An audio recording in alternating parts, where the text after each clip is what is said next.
Hello students, स्वागत है आप सभी का आपके अपने YouTube channel smart study classes पर। तो बच्चों, आप सभी को पता है कि केमिस्ट्री हमारा चैप्टर नंबर 13 स्टार्ट हो चुका है, जिसका नाम है नाइट्रोजन युक्त कार्बनिक यौगिक। और आज मैं आपको बहुत ज्यादा इंपॉर्टेंट टॉपिक पढ़ाऊंगा, इसलिए वीडियो को लास्ट तक देखना, बिल्कुल भी स्किप मत करना। क्या पढ़ाने वाला हूँ? एथिलेमिन। एथिलेमिन को प्रयोगशाला में कैसे बनाते हैं विद डायग्राम और विद केमिकल प्रॉपर्टीज, सब कुछ बहुत अच्छे से क्लियर कराऊंगा, टेंशन मत लो। हेलो स्टूडेंट्स, तो अगर आप आईटी जेईई या फिर नीट की प्रिपरेशन कर रहे हो तो आपके लिए गुड न्यूज़ है, क्योंकि अनअकैडमी पर नमो कॉल सर आपके लिए लेकर आए स्टूडेंट फ्लूइड मैकेनिक्स। और यहाँ पर आप फ्लूइड मैकेनिक्स की बहुत अच्छे से तैयारी कर सकते हो। 1 जनवरी से लेकर 11 जनवरी तक आपको रेगुलर बेसिस पर क्लासेस मिलेंगी, और इसकी लिंक मैंने आपको नीचे डिस्क्रिप्शन में दे रखी है बच्चों। आप उस लिंक पर क्लिक करोगे और आपको फ्लूइड मैकेनिक्स की जितनी भी वीडियोस हैं जो कि 1 जनवरी से 11 जनवरी तक अपलोड होंगी, वो अनअकैडमी पर देखने को मिल जाएंगी। और स्टूडेंट, आप डेली बेसिस पर देख सकते हो इन वीडियोज को सुबह 10 बजे 1 जनवरी से लेकर 11 जनवरी तक। ओके स्टूडेंट्स, तो बच्चों, इससे पहले वाली जो वीडियो थी उसमें मैंने एथिलेमिन बनाने की कुछ सामान्य विधियां बताई थी, बट आज हम लोग डिस्कस करेंगे एथिलेमिन बनाने की प्रयोगशाला विधि, कि हम इसको लैब में प्रयोगशाला में किस तरीके से बनाते हैं। तो हाँ, यहां पर डाल लीजिए प्रयोगशाला विधि, लैब मेथड। इंग्लिश में क्या कहेंगे इसको? Lab method. तो यहां लिखोगे प्रयोगशाला में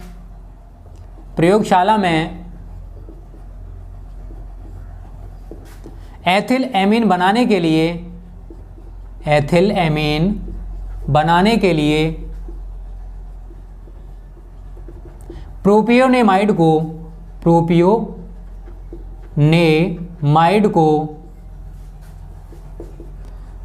ब्रोमीन व क्यूएच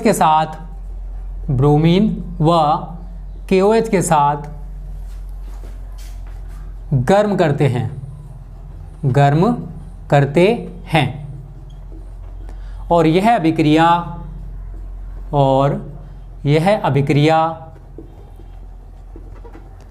हॉफमैन ब्रोमेमाइड अभिक्रिया कहलाती है।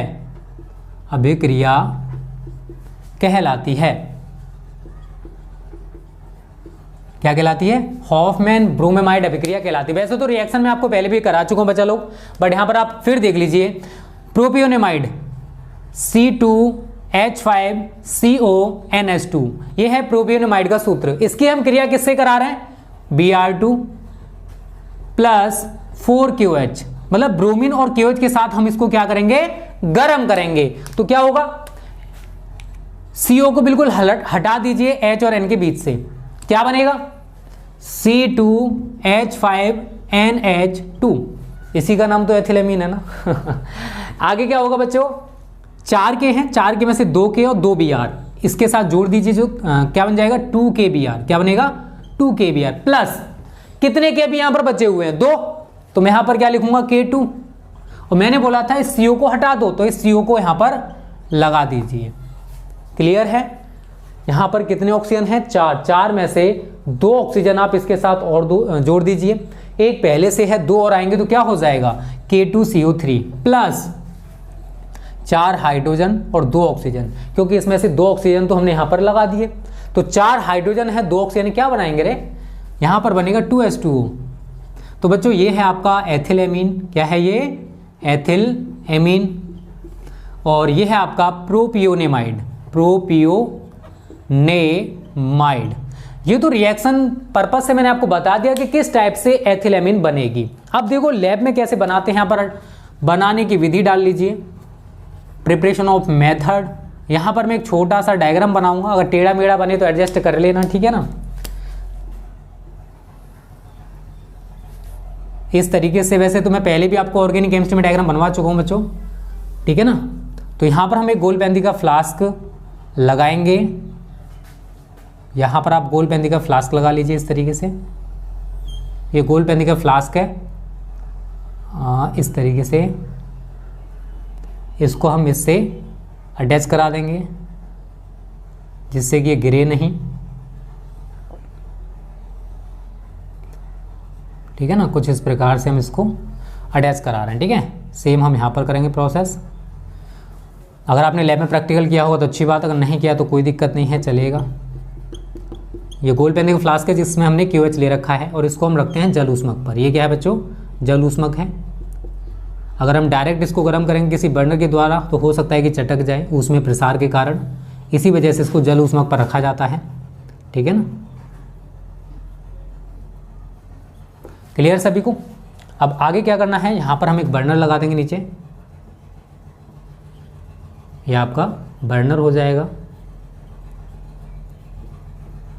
इस तरीके से हमने इसको बर्नर लगा दिया, बर्नर के द्वारा हम इसको गर्म करने वाले हैं। ठीक है, और आगे हम इसके ऊपर एक थर्मामीटर लगाएंगे और एक हम लगाते हैं, ये आप इस तरीके से इसको क्लोज कर दीजिए, बिंदुपाती कीप। ठीक है ना, दो चीज़ें हम लगाएंगे, तो एक तो आपका थर्मामीटर होगा ये टेम्परेचर का पता लगाने के लिए, पैमाने से सीधा कर लेना। ठीक है ना, टेढ़ी मेढ़ी लाइन हो जाए तो, अब क्या करें, टेढ़ी मेढ़ी लाइन हो सकती है।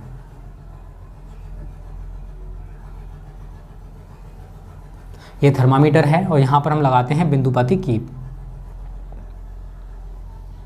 ये क्या है, बिंदुपाती कीप है, और अंदर तक इसको टच कराना। ठीक है ना, इस तरीके से।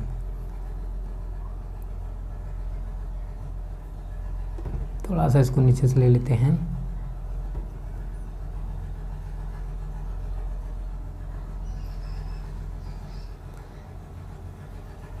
और हमने इसमें ले रखा है बच्चों प्रोपियोनेमाइड। क्या ले रखा है, प्रोपियोनेमाइड और ब्रोमीन को ले रखा है। ठीक है, लिख लेना प्रोपियोनेमाइड प्लस Br2, और यहाँ से निकलने का आप साधन लगा लीजिए कि गैस यहाँ से निकलेगी। इसका संपर्क हम कराते हैं किससे जानते हो, वाष्प संघनित्र से। किससे कराएंगे इसका टच, वाष्प संघनित्र से। तो आप यहाँ पर वाष्प संघनित्र बना लीजिए, कुछ इस प्रकार से बनेगा। ठीक है ना,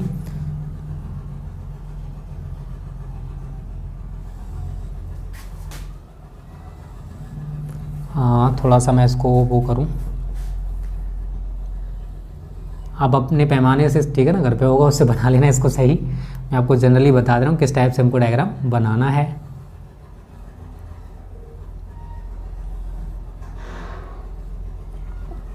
ठीक है, तो यहाँ से गर्म जल निकलता रहता है, यहाँ से हम ठंडा जल प्रवेश कराते हैं। ठीक है, इसमें आप जल इस तरीके से दिखा दीजिए, ये है आपका वाष्प संघनित्र। ठीक है ना, जो गैस आ रही है ना उसको ठंडा करने का ये काम करेगा। ठीक है, तो यहाँ पर मैं आगे थोड़ा सा और बना दे रहा हूँ इसको। ये तनु HCl से भीगा हुआ एक पात्र होता है। ठीक है ना, इस तरीके से हम इसको, यहाँ पर एक फनल लगा होता है जिसके द्वारा हम इनको जोड़ देते हैं आपस में। ये फनल है, ये क्या है, फनल। और यहाँ पर हमने HCl ले रखा है, तो जब एथिलेमिन यहाँ पर आएगा तो एथिलेमिन HCl से क्रिया करके एथिलेमिन हाइड्रोक्लोराइड के हमें द्रव्य प्राप्त होते हैं, और इनको हम सांद्र NaOH के साथ गर्म करेंगे तो हमें शुद्ध एथिलेमिन प्राप्त हो जाता है। तो ये है आपका एथिलेमिन, और इसको हम एक स्टैंड लगाएंगे जिससे कि ये गिरे नहीं। आप इस तरीके से एक स्टैंड बना लेना। रफली डायग्राम बना रहा हूँ, ठीक है ना, कोई ज़्यादा VIP डायग्राम नहीं बना रहा हूँ, ये तो टाइम वेस्ट हो गया, वैसे इतना टाइम नहीं होता है। इस तरीके से आप इसको बना लेना। ठीक है, तो इस तरीके से बच्चों आपका ये डायग्राम बन जाएगा। ठीक है, मैं सारी चीज़ें लिख दे रहा हूँ। वैसे इसमें हमने ले रखा है QH विलयन, ये है आपका वाष्प संघनित्र, वाष्प संघनित्र, और हमने इसमें नीचे से ठंडा जल प्रवेश कराया है, तो ठंडा जल, और इधर से गर्म जल निकलता रहेगा, गर्म जल। ठीक है, और ये जो थर्मामीटर है इसमें टेम्परेचर 55 डिग्री सेल्सियस दिखा हुआ, क्योंकि हमने टेम्परेचर नापने के लिए इसको लगा रखा है। ठीक है, तो ये डायग्राम बन जाएगा। आप इसमें थ्योरी का लिखोगे वो समझ लीजिए। एक गोल पेंदी के फ्लास्क में QH विलयन लेते हैं, इस फ्लास्क को जल ऊष्मक पर, ये क्या है, जल ऊष्मक है आपका, जल ऊष्मक, जल ऊष्मक पर रखकर बर्नर की सहायता से गर्म करते हैं। बिंदुपाती कीप की सहायता से प्रोपियोनेमाइड व ब्रोमीन को धीरे धीरे फ्लास्क में गिराते हैं। ताप का पता लगाने के लिए इसमें एक थर्मामीटर लगा दिया जाता है, क्योंकि हमें टेम्परेचर को 55 डिग्री सेल्सियस से अधिक नहीं होने देना है। रासायनिक क्रिया के अनुसार इसमें से किसकी वाष्प मुक्त होती है, एथिलेमिन की वाष्प मुक्त होती है, जिसे हम वाष्प संघनित्र में भेजते हैं, और ये वाष्प संघनित्र क्या काम करेगा, उसको ठंडा करने का। अब वो ठंडी होकर यहाँ पर HCl से भरा हुआ ये बीकर है, इसमें एकत्रित हो जाएगी। तो एथिलेमिन जब HCl से क्रिया करेगी तो एथिलेमिन हाइड्रोक्लोराइड के रवे प्राप्त होते हैं। अब इन रवों को हम सांद्र NaOH के साथ गर्म करते हैं और हमें शुद्ध एथिलेमिन प्राप्त हो जाती है। तो ये आपको थ्योरी में लिखना है यहाँ पर जो मैंने बोली, एक बार फिर से समझ लीजिए, बहुत सिंपल सी है। वैसे एक गोल पेंदी के फ्लास्क में KOH विलय लेते हैं, इस फ्लास्क को जल ऊष्मक पर रखकर बर्नर की सहायता से गर्म करते हैं। बिंदुपाती कीप की सहायता से प्रोपियोनेमाइड व ब्रोमीन को धीरे धीरे फ्लास्क में गिराते हैं। ताप का पता लगाने के लिए इसमें एक थर्मामीटर लगा दिया जाता है, क्योंकि हमें ताप 55 डिग्री सेल्सियस से अधिक नहीं होने देना है। रासायनिक क्रिया के अनुसार फ्लास्क में से एथिलेमिन की वाष्प मुक्त होगी, जिसे हम वाष्प संघनित्र में भेजेंगे और ये वाष्प संघनित्र क्या काम करेगा, उसको ठंडा करने का, और उसको हम HCl से भरे हुए ग्राही पात्र में एकत्रित कर लेते हैं और हमें एथिलेमिन हाइड्रोक्लोराइड के रवे प्राप्त हो जाते हैं। इन रवों को सांद्र NaOH के साथ गर्म करने से शुद्ध एथिलेमिन हमें प्राप्त हो जाएगा। तो बच्चों आप ये थ्योरी में लिखोगे, देखो थ्योरी आप खुद बनाना सीखो, बहुत सिंपल सी थ्योरी है, रटना नहीं है, केवल समझना है। इस फनल से हम टच करा देते हैं, मतलब दोनों को संपर्क करा देते हैं, इसको और इसको जोड़ देते हैं, ठीक है, इसलिए हमने इस फनल को यहाँ पर लगा रखा है, ठीक है। तो ये छोटा सा डायग्राम है और इसके बेस पे आप पूरी थ्योरी लिख सकते हो। अब कोई दिक्कत आए तो यार कमेंट करके बता देना, वैसे है नहीं कुछ इसमें। अब जानते इसकी फिजिकल प्रॉपर्टीज क्या है। फिजिकल प्रॉपर्टीज नंबर 1, यह रंगहीन ज्वलनशील गैस है, यह रंगहीन ज्वलनशील गैस है। नंबर 2, यह जल में मिश्रणीय है, मतलब जल में से घोलोगे तो घुल जाएगी, ठीक है ना, मिश्रणीय है। तीसरा पॉइंट, यह है क्षारीय प्रकृति की गैस है। कैसी? क्षारीय प्रकृति की, यह क्षारीय प्रकृति की गैस है। ये फिजिकल प्रॉपर्टीज आप याद कर लेना, कभी कभी यार ये पूछ ली जाती है गलती से, वैसे ज़्यादा नहीं आती हैं। एंड चौथा पॉइंट है बच्चों, इसका जो क्वथनांक है, इसका जो वेपर पॉइंट है वो होता है 17 डिग्री सेल्सियस। इसका क्वथनांक 17 डिग्री सेल्सियस होता है, ठीक है। क्लियर है सभी को? तो आप ये फिजिकल प्रॉपर्टीज में लिख लेना। और ये मैंने प्रयोगशाला विधि बता दी। बनाने की विधि में जैसे मैंने बोला है, गोल पेंदी फ्लास्क में क्या ले रखा है, इसको क्या क्या करेंगे, वो सारा प्रोसेस मैं आपको बता चुका हूँ। तो जैसे मैंने बोला है उसको वहां पर थ्योरी में लिख लेना। ये इसकी फिजिकल प्रॉपर्टीज हैं। अगर आप इसमें देखोगे तो कोई भी कलर नहीं होता है। ज्वलनशील गैस है, मतलब इसमें आग लगने की संभावना ज्यादा रहती है अगर इसको वायु संपर्क में लाओगे, या फिर अगर आपके पास माचिस वाचिस है उस टाइप से भी समझ सकते हो, ठीक है ना। ज्वलनशील का मतलब ये होता है जैसे पेट्रोल है, जैसे ही थोड़ा सा आग के संपर्क में आएगा तुरंत कैच कर लेता उसको, तो वो क्या है, ज्वलनशील गैस, ज्वलनशील द्रव है। ये जल में मिश्रणी है, जल में आप इसे घोलोगे तो घुल जाएगी। क्षारीय प्रकृति की गैस है, मतलब इसका जो नेचर है वो बेसिक होता है, और इसका जो क्वथनांक है वो 17 डिग्री सेल्सियस होता है। उम्मीद करता हूं इतना आपको समझ में आ गया होगा। अब बच्चों हम जानते हैं इसकी कुछ केमिकल प्रॉपर्टीज के बारे में, ठीक है, जो कि पूछी जाती हैं। आपको रिएक्शन सीखनी है तो यार केमिकल प्रॉपर्टीज आपको अच्छे से तैयार करनी होंगी, क्योंकि बिना केमिकल प्रॉपर्टीज के ऑर्गेनिक केमिस्ट्री यार अधूरी है। आप ऑर्गेनिक केमिस्ट्री को तब तक नहीं समझ सकते हो जब तक कि आप रिएक्शंस में जीरो से हीरो नहीं बन जाते हो। वो कब सीखोगे? जब आप कंपाउंड्स एंड उनके फॉर्मूला सीख जाओगे, याद कर लोगे, तो आपको रिएक्शंस में दिक्कत नहीं आने वाली है।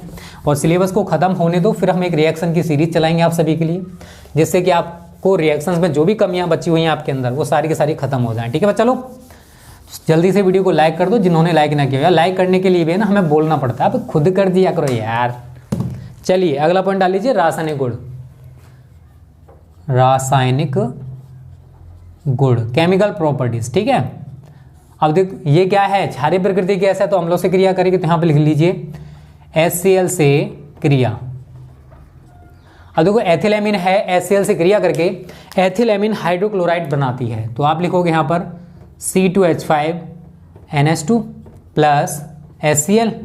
कुछ नहीं करना यार, प्लस हटा के डॉट लगा दो, reaction complete. C2H5NH2 dot HCl।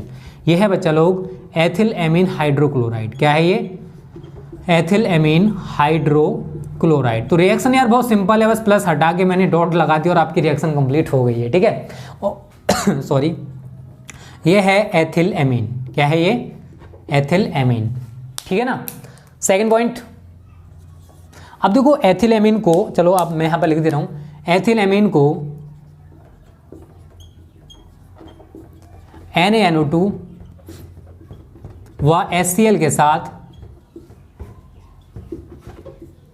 0 से 5 डिग्री सेल्सियस पर क्रिया कराने पर एथिल अल्कोहल बनता है। क्या बनता है? एथिल अल्कोहल बनता है। ठीक है, तो एथिल एमीन को जब हम NaNO2, यहां पर मैं आपको रिएक्शन के पर्पस बेस से बता दे रहा हूं, ये आपका NaNO2 और HCl है, ये आपस में क्रिया करते हैं 0 से 5 डिग्री सेल्सियस पर, मतलब इनको ठंडा किया जा रहा है। तो क्या होगा बच्चा लोग, ये जो H है Na की जगह लग जाएगा और ये जो Na है ये Cl के साथ जुड़ जाएगा। तो क्या बनेगा? HNO2 plus HCl। पहला पॉइंट हमारे खत्म हो जाएगा। सेकंड पॉइंट में बच्चों हम किससे क्रिया करा रहे हैं? इसकी एथिल एमीन से। तो C2H5NH2 प्लस HNO2। अब देखो क्रिया समझना, बहुत सिंपल तरीके से समझाने का प्रयास करूंगा। N है, मैं N के नीचे लगा दे रहा हूं। OH मैंने इधर लगा दिया। A को बचा हुआ है उसे मैं यहां लगा दूंगा, HNO2 बस। और ये डैश करके समझ लीजिए, आपको समझाने के लिए कर रहा हूं ऐसा, ठीक है ना। अब आगे एरो लगाओगे, C2H5OH C2H5OH plus N2 plus H2O। क्या बनेगा? H2O। तो ये है बच्चों एथिल अल्कोहल। क्या है ये? Ethyl alcohol. इस तरीके से आपकी रिएक्शन कंप्लीट हो चुकी है। बहुत सिंपल थी, है इसमें कुछ नहीं, बट आपको फिर भी यार ये टफ लगेगी, समझ सकता हूँ, ठीक है ना। क्लियर सभी को? जल्दी से स्क्रीनशॉट लो इसका। बहुत ही अच्छी अच्छी रिएक्शन से वैसे यहाँ से कुछ पूछी जाती है, कुछ नहीं पूछी जाती है, रिएक्शन बहुत पूछी जाती है, ठीक है। मिटा दें इसको। चलिए तीसरा पॉइंट डाल लीजिए आप सभी, कार्बिल एमीन अभिक्रिया। बहुत ज़्यादा इंपॉर्टेंट है यार, ये तो बहुत ज़्यादा बोलते हैं ना, वो है। और वैसे मैं आपको पहले भी करा चुका हूँ, ठीक है ना। अगर आपको पता होगा तो क्लोरोफॉर्म वाला जब मैंने पढ़ाया था ना पोर्शन, उसमें मैंने आपको बताया था। तीसरा पॉइंट डाल लीजिए, कार्बिल एमीन अभिक्रिया। कार्बिल एमीन अभिक्रिया। देखो यहां पर कार्बिल का मतलब है बच्चों क्लोरोफॉर्म से, कार्बिल का मतलब किससे है? क्लोरोफॉर्म से। एंड एमीन का जो मतलब है वो है प्राथमिक एमीन से। एमीन का मतलब किससे है? प्राथमिक एमीन से। इसका मतलब है कि जब हम प्राथमिक एमीन, या फिर यहां पर तो हम एथिल एमीन की बात करेंगे, तो एथिल एमीन को क्लोरोफॉर्म व एल्कोहलिक OH के साथ जब हम गर्म करते हैं तो क्या होता है जानते हो? चलो मैं बता रहा हूं। देखिए ये है C2H5NH2, ये है CaCl3 मतलब chloroform plus alcoholic OH 3KOH। गरम करेंगे।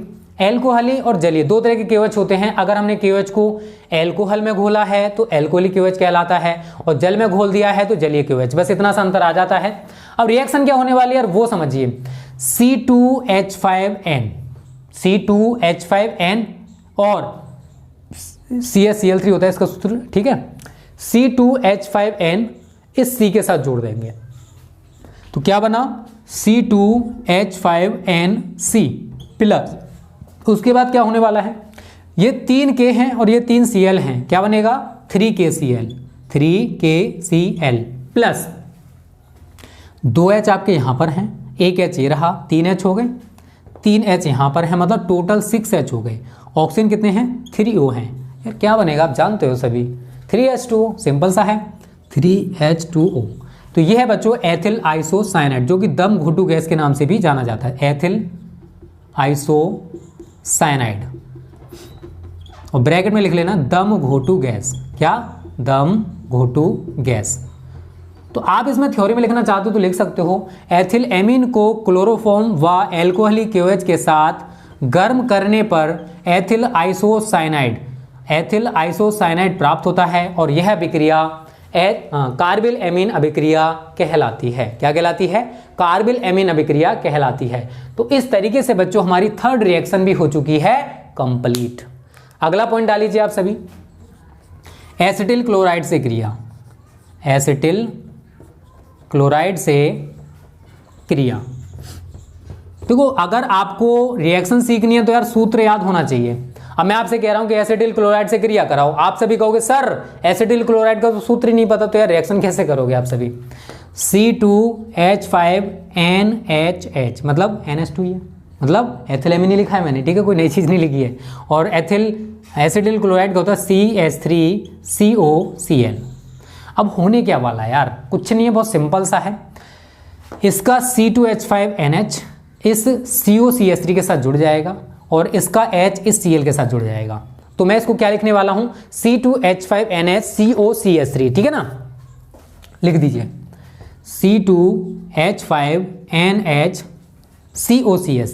COCH3 प्लस इसका H और इसका Cl, ये आपस में कनेक्ट होकर क्या बनाएंगे, HCl। तो इसका नाम है एन एथिल एसिटामाइड या एसिटेमाइड। ये हमारा बन चुका है। ये आपको पता है बच्चों, एसिटिल क्लोराइड है, एसिटिल क्लोराइड, और ये आप सभी को जानते हो यार, इसका नाम तो एथिलेमीन है, एथिलेमीन, ठीक है। एंड अगला पॉइंट डाल लीजिए सभी, पांचवा पॉइंट, एसिटिक एनहाइड्राइड से अभिक्रिया। एसिटिक एनहाइड्राइड से अभिक्रिया। देखो एसिटिक एनहाइड्राइड का सूत्र बहुत सारे बच्चे कहेंगे सर हमको याद नहीं है। यार याद नहीं है तो फिर रिएक्शन कैसे करोगे, याद तो करना होगा ना, रिएक्शन सीखनी है तो ये सूत्र तो याद करने पड़ेंगे। तो ये होता है CH3COOCH3CO, मतलब CH3CO का होल ट्वाइस O। अब उसका सूत्र क्या होता है, किसका, एथिलेमीन का। C2H5NH2 होता है, क्या होता है, C2H5NH2। अब समझिए रिएक्शन कैसे होने वाली है। रिएक्शन बहुत सिंपल है, बस समझने का प्रयास करना। पर चलो देखो, एथिलेमीन की क्रिया हम एसिटिक एनहाइड्राइड से करा रहे हैं। किससे करा रहे हैं, एसिटिक एनहाइड्राइड से करा रहे हैं। अब मैं NH2 को यहाँ पर अगर H लिख दूँ तो किसी को दिक्कत नहीं होने वाली।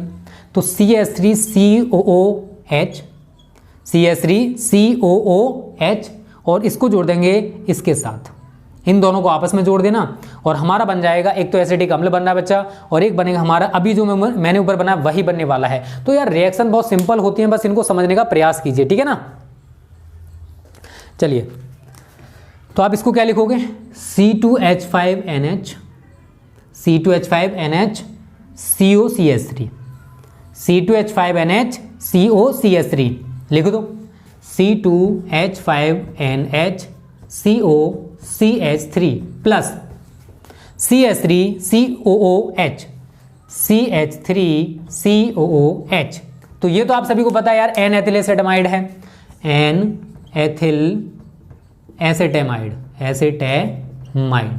और इसका नाम सभी जानते हो यार, एसिटिक अम्ल है, ठीक है। इसका नाम एसिटिक एनहाइड्राइड है और ये है आपका एथिलेमीन। तो बच्चों ये 3 रिएक्शंस और कंप्लीट हो चुकी हैं और उम्मीद करता हूं ये सारी रिएक्शंस आपको अच्छे से क्लियर हो गई होंगी। तो जल्दी से आप इनका स्क्रीनशॉट ले लीजिए जिन बच्चों ने ना लिया हो, ठीक है। चलिए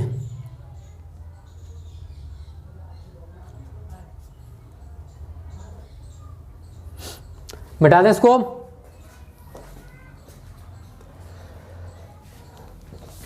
पांच रिएक्शंस कंप्लीट हो चुकी हैं, ठीक है। एक रिएक्शन आप और से देख लीजिए, ग्रिग्नार्ड अभिकर्मक से क्रिया, ठीक है, ग्रिग्नार्ड अभिकर्मक से क्रिया।